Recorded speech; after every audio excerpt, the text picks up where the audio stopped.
بسم اللہ الرحمن الرحیم۔ السلام علیکم۔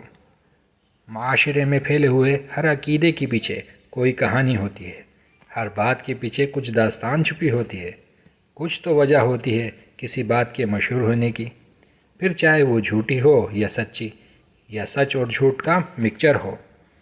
یہ دیکھنے کے لیے کہ کیا سچائی ہے، ہمیں تحقیق مستند کتابوں سے کرنی چاہیے، نہ کہ بنا دلیل پھیلتی باتوں کو حق اور سچ سمجھ لینا چاہیے۔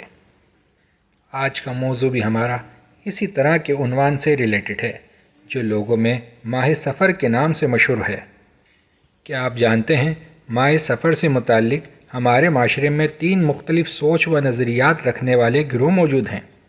ہم ایک ایک کر کے تینوں کے نظریات آپ کے سامنے رکھتے ہیں۔ سب سے پہلا گروہ۔ اس گروہ کا ماہ سفر سے متعلق یہ اعتقاد ہے کہ ماہ سفر منحوس ہے، اس مہینے میں نہ شادی کرنی چاہیے، نہ ہی اور کوئی خوشی کا کام۔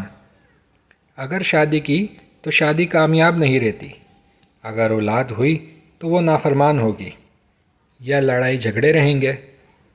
اس مہینے میں ہزاروں نہیں بلکہ لاکھوں بلائیں آسمان سے نازل ہوتی ہیں، اور ان سے بچاؤ کا طریقہ چھولے ابال کر گلی محلے میں تقسیم کیے جائیں، اور یہ عمل خاص کر 13 تیزی کو کیا جائے، یعنی اس مہینے کی 13 تاریخ سب سے زیادہ خطرناک دن ثابت ہو سکتا ہے۔ اس لیے اس 13 تاریخ کے دن کو 13 تیزی کے نام سے مشہور کیا گیا ہے۔ ہر ناکام اور نکما شخص اپنی نااہلی چھپانے کے لیے اس مہینے کا انتظار کرتا ہے۔ جب یہ مہینہ آ جاتا ہے تو کہتا ہے ماہ سفر کی نحوست کی وجہ سے میرے یہ کام نہیں ہو پاتے، مجھے تو بلاؤں اور مصیبتوں نے گھیر رکھا ہے۔ اسی طرح وہ وہم پرست عورت جس کے بچے سالہ سال بیمار رہتے ہیں، وہ ماہ سفر کے مہینے میں لوگوں کو مشورہ دیتی پھرتی ہے کہ اپنے بچوں کو پورے سال بلاؤں، مصیبتوں اور بیماریوں سے بچانے کے لیے ایک پاؤ چھولے ضرور ابال کے 13 تیزی کے دن تقسیم کیے جائیں۔ ان عقائد اور نظریات کا رد تو 1450 سال پہلے پیارے نبی صلی اللہ علیہ وآلہ وسلم نے کر دیا تھا۔ پیارے نبی صلی اللہ علیہ وآلہ وسلم نے ارشاد فرمایا، سفر منحوس نہیں۔ حدیث آپ اسکرین پر ملاحظہ کر سکتے ہیں۔ کیونکہ ہم احادیث کم اور سنی سنائی باتوں پر زیادہ یقین رکھتے ہیں، یہی وجہ ہے ہمارے معاشرے میں سدھار نہیں آ رہا۔ موجودہ دور میں سفر کا منحوس ثابت کرنے کا بڑے ذریعہ سوشل میڈیا بھی ہے۔ اس کا سہارا لے کر کچھ شیطان ذہنیت کے لوگ ماہ سفر کے متعلق بہت سی ویڈیوز بنا کر لوگوں کی ذہن سازی کرتے ہیں کہ ماہ سفر میں یہ مت کرو، فلاں وقت میں جھاڑو نہ دو، نکاح نہیں کرو ورنہ برباد ہو جاؤ گے، کاروبار مت کرو، فلاں عمل کر لو کامیاب ہو جاؤ گے، ایسا وظیفہ بتا رہا ہوں کہ ایک دن کے اندر پیسہ بارش کی طرح برسے گا، وغیرہ۔ اس طرح کی ویڈیو بنا کر یہ لوگ تو سفر کے مہینے میں بھی یوٹیوب سے پیسے کما لیتے ہیں اور سفر کے مہینے کو اپنے لیے کیش کرا لیتے ہیں۔ لیکن دوسرے ضعیف اعتقاد لوگ ان کی باتوں میں آ کر اپنا دینی اور دنیاوی دونوں نقصان کر بیٹھتے ہیں۔ اب بات کرتے ہیں دوسرے گروہ کی۔ اس ویڈیو کی اہم ڈسکشن چلتی رہے گی۔ ویڈیو پسند آنے کی صورت میں لائک کیجیے، چینل کو سبسکرائب کیجیے اور صدقہ جاریہ سمجھ کر شیئر کیجیے۔ اب بات کرتے ہیں دوسرے گروہ کی۔ یہ وہ گروہ ہے جو ماہ سفر کو منحوس تو نہیں کہتا، لیکن وہ لوگوں کو بالکل اس کے اپوزٹ بات بتاتا ہے، جو قرآن و حدیث سے بالکل ثابت نہیں۔ سفر تو سفر الخیر، بھلائی کا مہینہ ہے۔ ہمارے علماء اس کو سفر الخیر بھی لکھتے ہیں، خیر مانے بھلائی۔ اسی کے اگینسٹ میں مطلب کہ لوگ بولتے ہیں اس میں برائی ہے، نحوست نہیں، سفر الخیر، اس میں بھلائی ہے۔ الحمدللہ 25ویں سفر اعلیٰ حضرت رحمت اللہ تعالی علیہ کا عرس بھی تو ہوتا ہے، تو ہم تو اس کو وہ ماہ رضا کہتے ہیں سفر کو۔ سبحان اللہ۔ اعلیٰ حضرت جیسے یہ لوگ کہتے ہیں کہ ماہ سفر بالکل منحوس نہیں بلکہ یہ سفر الخیر ہے، یعنی خیر والا مہینہ، جبکہ یہ عام مہینوں کی طرح ہے۔ ہمیں جھوٹ بول کر لوگوں کو ایک دلدل سے نکال کر دوسری دلدل میں نہیں ڈالنا چاہیے۔ لازمی سی بات ہے، جب لوگ اس مہینے سے خیر کی امیدیں لگا لیں گے جس کی اللہ تعالیٰ نے کوئی سند نازل نہیں کی، تو پھر یہ ہوتا ہے جب لوگوں کی امیدیں پوری نہ ہوں تو وہ اللہ تعالیٰ سے مایوس ہونے لگتے ہیں۔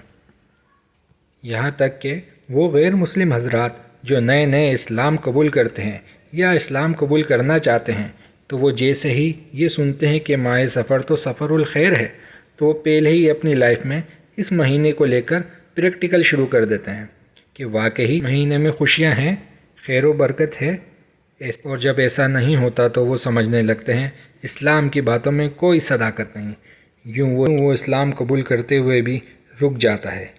اس کا ذمہ دار کون ہے؟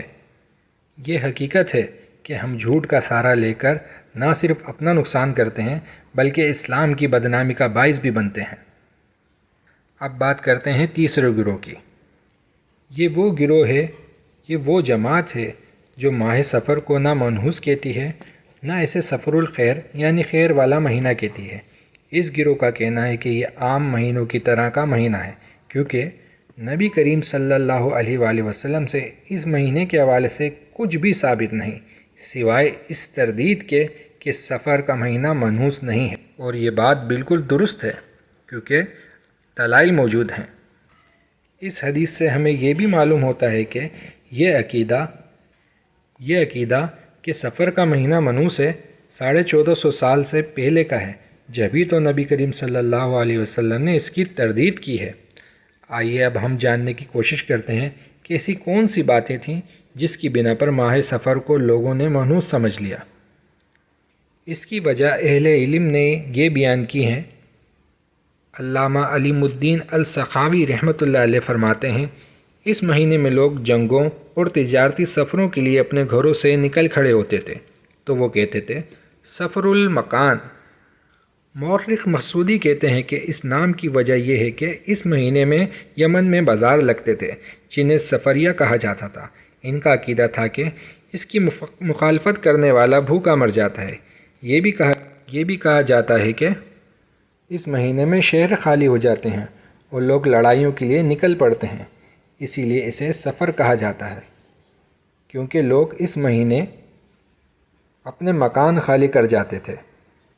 شیخ احمد بن عبداللہ اسلمی رحمۃ اللہ علیہ فرماتے ہیں کہ لوگوں میں ماہ سفر کو سفر الخیر کہنا عام ہے۔